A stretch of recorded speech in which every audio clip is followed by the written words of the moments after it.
यार ये बात सही है, जी देखो आवाज आ जब रही है? 2050 के आसपास ना, जब मुस्लिम पॉपुलेशन बढ़ जाएगी तो ये बवाल करेंगे अपने देश में। ये बात अच्छा, तो तब पक्की है, अल्लाह उसी बदला की लेने जड़ आएगा, है। यानी कि अल्लाह बदला लेने तब आएगा जब मुस्लिम पॉपुलेशन बढ़ेगी। तो या अल्लाह उससे अपने बिल्कुल, ये बदला नहीं ले उन्हीं का सकता। फॉर्म होगा, उन्हीं का फॉर्म होगा ये। तो अल्लाह सिर्फ तब बदला ले सकता है जब लोग भर जाएं और वो लोग जो है जाके अटैक कर लड़ाई करें, वरना अल्लाह बदला नहीं ले सकता। ऑब्वियसली। ना ना, वैसे अल्लाह अल्लाह अल्लाह है तब बदला लेगा ना, ये तो हवा है बस। अच्छा अच्छा अच्छा। लो जी, सब लोग सुन लें जी, अल्लाह बदला सिर्फ तब ले सकता है जिस वक्त अल्लाह को मानने वाले लोग ज्यादा हो जाएं और वो लड़ाइयां करने आ जाएं, वरना अल्लाह हम्म, बदला नहीं ले सकता। गुड हो बिल्कुल। गया, गुड हो गया, गुड हो गया, गुड हो गया, गुड हो गया, गुड हो गया। क्या कहते सर हैं? मुझे तो लग रहा है अल्लाह इंसान के रूप में आएंगे और हमें मार के जाएंगे। इनके हिसाब से ये कहना है कि अल्लाह आएंगे और वो सारे जितने काफिर हैं जो ये कर रहे हैं उनको मारेंगे। अब अच्छा। लेकिन आप देख सकते हैं सऊदी के साइड पे अभी तो औरतों को इतनी मिल चुकी है, इतना राइट्स मिल चुका है, तो अल्लाह क्यों नहीं आ रहे? क्योंकि ये तो कुरान पे लिखा है कि उनको इतने राइट्स नहीं मिलने चाहिए। वहां पे लोग बिना इसके भी घूम रहे क्या अपने इनके घूम रहे, बट अल्लाह तो आ नहीं रहे ये सब देख के। बट उनके हिसाब से अल्लाह हमें मारने आएंगे जो ये कर रहे हैं, काफिरों को मारने आएंगे, ये करने आएंगे। और ये है कि ये ताकत में आ जाए, अल्लाह भी ताकत में आ जाएगा। ये अभी ताकत में नहीं है, अल्लाह भी ताकत में नहीं है। ओके, मुस्लिम्स अगर ताकत में आ जाएं तो अल्लाह ताकत में आ जाता है। जी ओके सर, जी गुड पॉइंट सर। ठीक हो गया सर, ये मैं भी एंड में एक्सपोज करूंगा सारी बातें। मैं चाह रहा हूं कि देखें कि कौन कौन क्या क्या बोलता है। काफिर साहब, आप क्या कहते हैं? अल्लाह अपनी ताकत के जरिए तुमको निस्तो नाबूद करेगा इंशाअल्लाह ताला। और हम याद रखेंगे, हालात बदलेंगे जब कौन बचाने आएगा तुमको। देखिए, इसने दो बातें इकट्ठी की हैं। मैंने जब पहले वीडियो चलाई थी तब यहां तक चलाई थी, और फिर बीच में मैंने सिर्फ वहां तक ही चलाई थी ताकि पता लगे। देखिए, दो बातें हैं, अल्लाह की ताकत और दूसरी बात है हम याद रखेंगे। अगर आप इन दोनों चीजों को देखें तो ये दो एस्पेक्ट की तरफ चीजों को लेके जाती है। फिर इन्होंने बताया था कि अभी हम कमजोर हैं। अभी जब मैंने आगे चलाई थी तो फिर उन्होंने ये भी बताया था कि अभी हम कमजोर हैं। Now let's look at the Quran to begin with. कुरान की आयत है चैप्टर नंबर 47 की आयत नंबर 35, याद रखिएगा, हर किसी की जुबान पे होनी चाहिए। सो डू नॉट फ्लैटर और क्राई फॉर पीस। तो तुम लोग फ्लैटर नहीं करो और पीस पीस की चीखो पुकार नहीं करो। For you will have the upper hand and Allah is with you and he will never let your deeds go waste. अच्छा, ये रथोइस इन्होंने डिसेप्टिव ट्रांसलेशन की है। ये चूंकि ऑब्वियसली ये सही इंटरनेशनल नहीं है, दूसरी वाली है ये, जो कि अभी लेटेस्ट 2 साल पहले इन्होंने ट्रांसलेशन बनाई है, वो वाली है, तो इन्होंने चेंज किया है। असल में यह है कि do not cry for peace or call for peace when you are the uppermost. So do not weaken and call for peace while you are superior. जिस वक्त तुम सुपीरियर हो गए हो, ताकत में ज्यादा हो गए, जब तुम्हारी जिन संख्या, जो हमारे अमीर भाई ने इतना जबरदस्त किस्म का हिंदी लिख के भेजे हमें, जब तुम्हारा जिन संख्या जो है वो बढ़ गया है, तो उस वक्त तुमने पीस पीस नहीं करना। तो अगर आप वीडियो को दोबारा भी देखें तो उसे दोनों चीजें की हैं, हम याद रखेंगे। हम याद रखेंगे मीन्स अगर अल्लाह ने बदला ले लेना है, अल्लाह का रात आ जाना है, तो फिर हम याद रखेंगे कि कोई तुक नहीं बनती। फिर हम याद रखेंगे कि कोई तुक नहीं बनती। हम याद रखने की तुक कब बनती है? जिस वक्त आप ये कहो कि आपने कुछ करना है।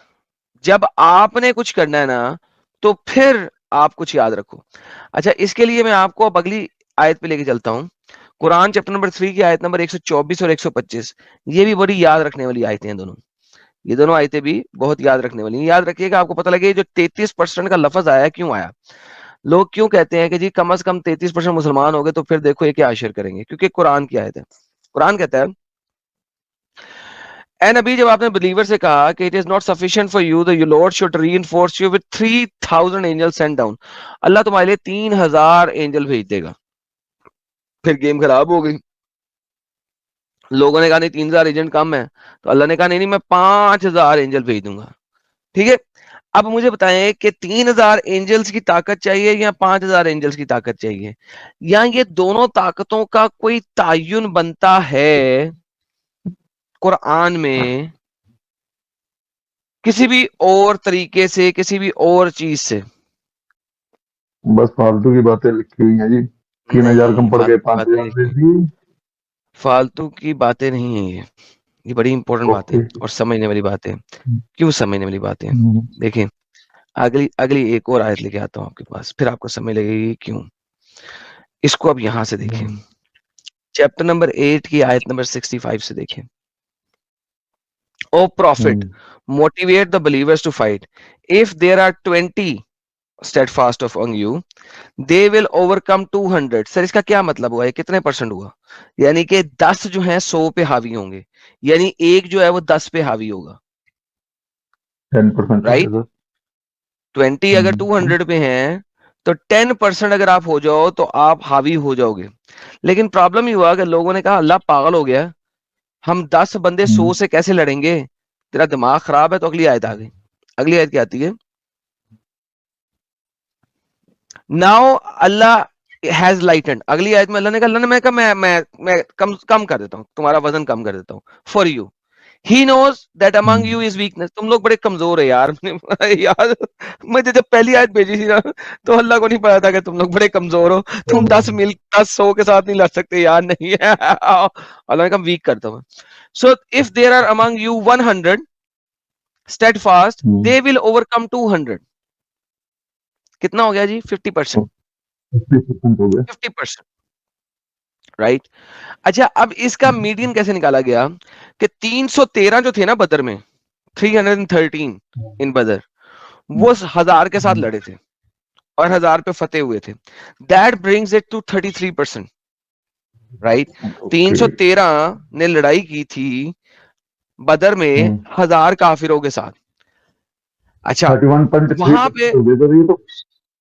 वो 33% हो गया। अल्लाह ने कहा था कि तुम अगर सिर्फ दो ही तुम जो हो ना वो 50% हो गए ना, तो वो आ जाओगे ओवरकम।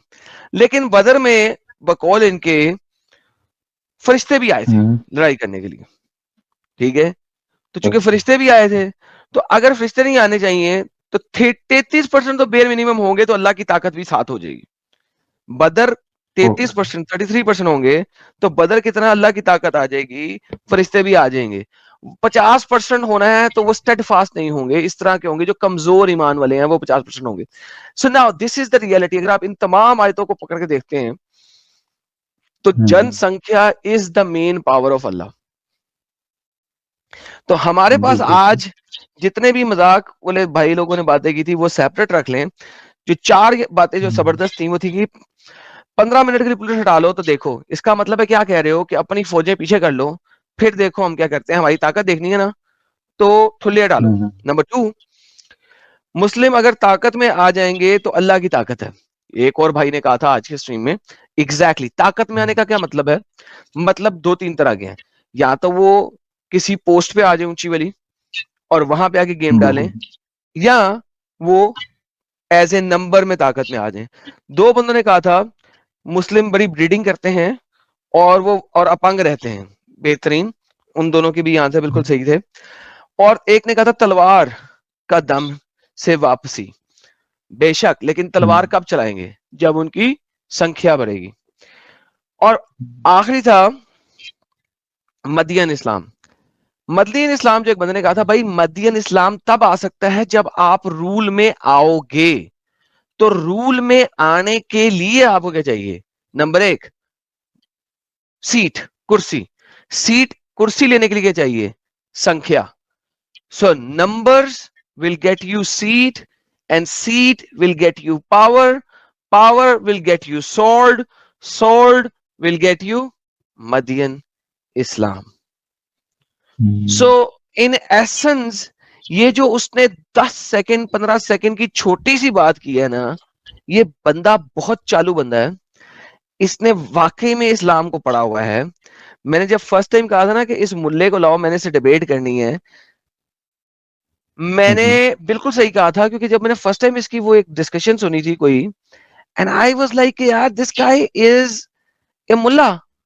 बाद में मुझे किसी ने बताया ये तो पॉलिटिशियन है। ये वापस सुनते हैं। तुमको याद रखेंगे, अल्लाह अपनी ताकत के जरिए तुमको निस्तो नाबूद करेगा इंशाअल्लाह ताला। और हम याद रखेंगे, हालात बदलेंगे। हम याद रखेंगे, हालात बदलेंगे। नाउ अल्लाह अपनी ताकत से तुमको निस्तो नाबूद करेगा। आज तक दुनिया में मोहम्मद के आने से लेके आज तक अल्लाह ने अपनी ताकत से कभी कुछ नहीं किया। Everything was done by the मुस्लिमीन, nothing was done by Allah. लड़ाइयां की मुसलमानों ने, खून बहाया मुसलमानों ने, खून बहा मुसलमानों का, और उसके बाद ये सब कुछ हुआ।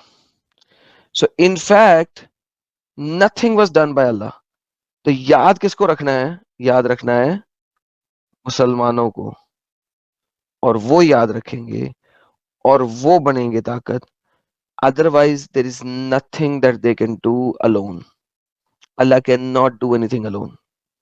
He has never done anything alone. Never in the past. This is the reality.